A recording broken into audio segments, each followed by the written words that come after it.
Pumalo na sa 125 ang bilang ng patay dahil sa pananalasa ng bagyong Christine sa bansa. Dalawa rito na itala sa Iriga City, Camarines Sur, kung saan pahirapan din ang paghahatid ng tulong dahil nananatiling baha sa ilang lugar. Magbabalita, Simon Gualvez. Malakas pa rin ang agos ng tubig pero pinilit ng lusungin ng mga truck at sasakyan ang abot-tuhod na baha sa bayan ng Milaor sa Camarines Sur.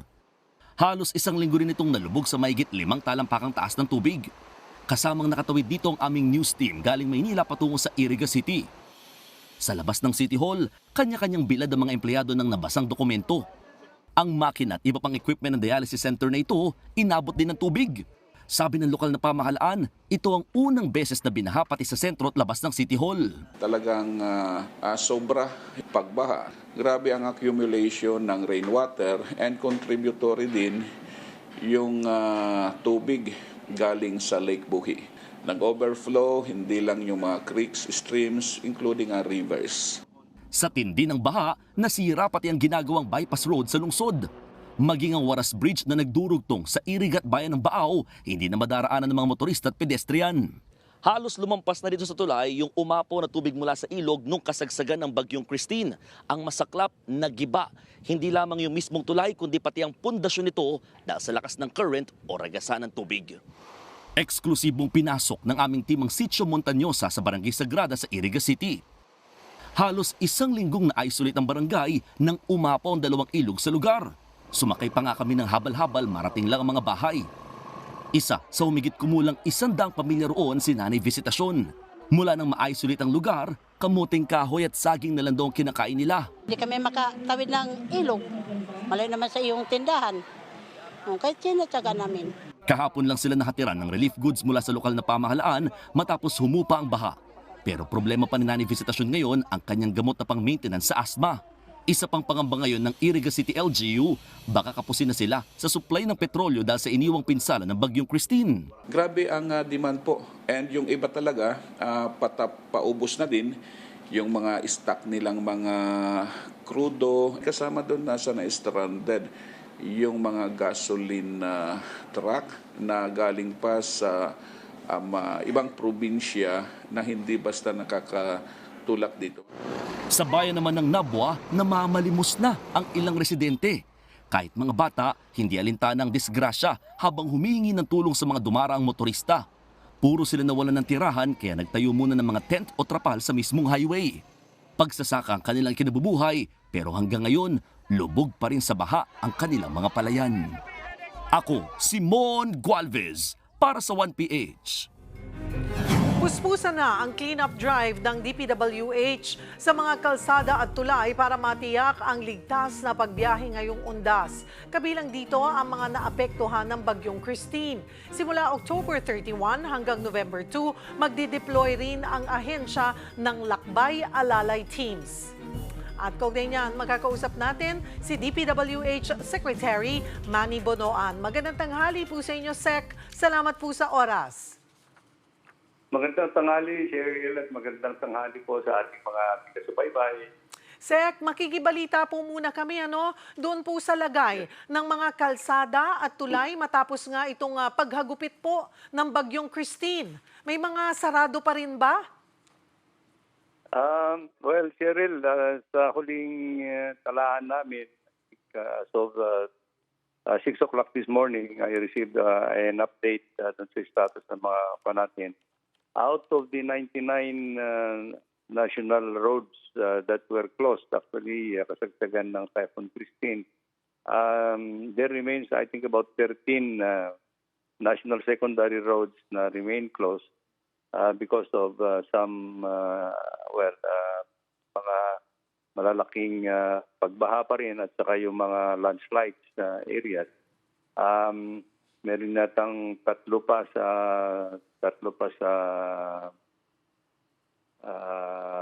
Region 5, meron ding isa sa Cagayan, meron din dito sa Region 4, Batangas and Cavite.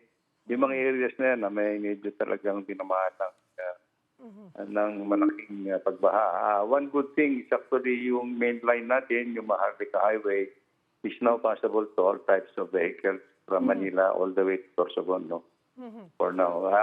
In the meantime, actually, we're just waiting for some time actually na mag-subside lang ng konti pa yung mga tubig baha at puspusan din namin i-clear out as much as we can. Actually, dito sa mga road closures due to landslides, fallen trees, and yung mga rockfall, mga ganon.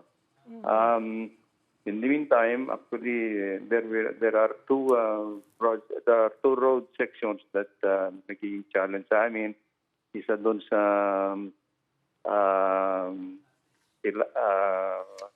Camarines Sur. I think merong isa doon na nawasak yung tulay.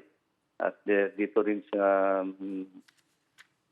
Batangas na meron ding nawasak din na mga tulay. So ginagawa lang namin ng remedy for the time being para magkaroon lang ng connection for now before we start constructing the new bridges.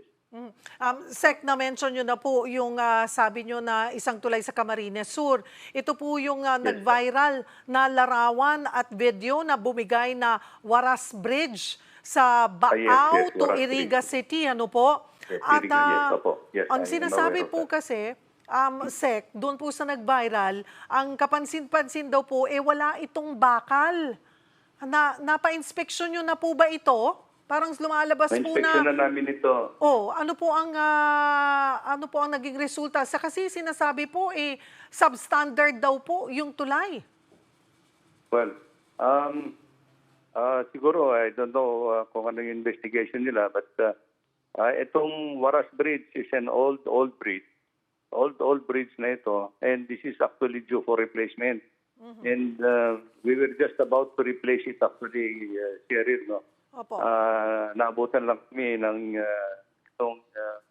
itong baha sa Region 5 at unfortunately na wash out, no. So anyway, I think it is due for replacement. So actually talaga yan, may punto na kami dyan, and anytime soon we will be starting to implement yung construction of a new bridge po. In the meantime, while we are constructing yung new bridge, we will, sabi ko doon sa mga tawa namin, to make a temporary bridge muna para magkaroon po ng connection muna papunta sa Sibay.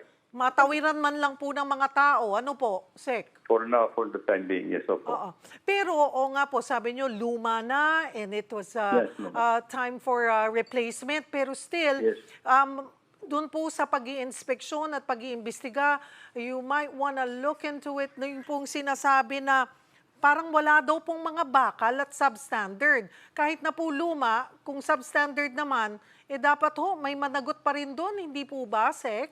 Siguro naman po, we will try to investigate kasi I don't know kung meron pa rin yung mga remnants ng tulay. I don't know kung who is actually undertaking the assessment na sinasabi natin, but I will make sure na yung mga tao namin will have to look into kung ano yung allegations po on substandard structures, no.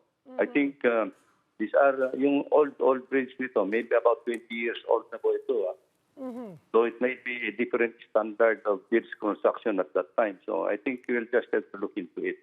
Opo. That's good to know po. What is important now is actually that we are going to replace it with a new bridge anyway.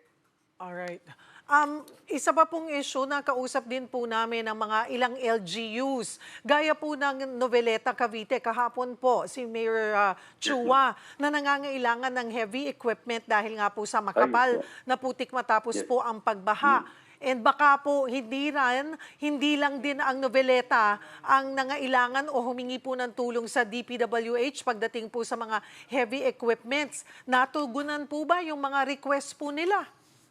Yes po, natugunan. I was just given a list of heavy equipment that came from National Capital Region po dito sa Metro Manila na ipinadala po sa Region 4A para tumulong doon po sa recovery project natin doon sa Cavite and Batangas. So tumutulong po sila ngayon doon para mapabilis po yung pag-clearing out ng mga damaged road sections doon, mga nasarahan ng mga sections po doon.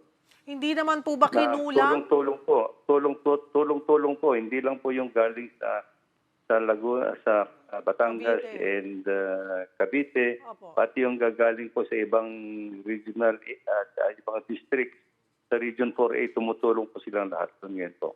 Hindi I had naman I had a meeting with the regional office and district offices yesterday with everybody within Region 5 na sinabi ko sa kanila pagtulong-tulungan po nila lahat. Sec, hindi naman po ba kinulang ng heavy equipment ang ating ang ahensya? I don't think so po kasi I think they have enough equipment and besides actually ganito po kasi yung instructions ng Presidente kung po pwede, kung medyo kulang yung equipment, can we ask actually the help of the private contractors na who are undertaking several projects in the region na tumulong muna doon sa clearing operations po. So I think we should have enough actually equipment now to respond actually sa pangangailangan nila po din sa area na yan. At ngayon pong mag-uunda, Sec, paano tinitiyak ng DPWH ang ligtas at matiwasay na pagbiyahe ng ating mga motorista naman po? Well, usual po dito, we always have the DPWH yung program namin for Lakbay Alalay that tinignan po namin yung mga main roads sa lahat ng throughout the country na titingnan namin the motorability of yung mga roads natin. Of course, yung mga damaged roads, actually we are doing our best to clear them out para to restore yung traffic mobility in these areas, even if it is only temporary for the time being, mga nasalanta po ngayon. But rest assured that we are doing our best actually na kailangan natin na ma-restore yung traffic, lalo-lalo na itong ondas po. Marami pong salamat sa inyong oras, DPWH Secretary Manny Bonoan.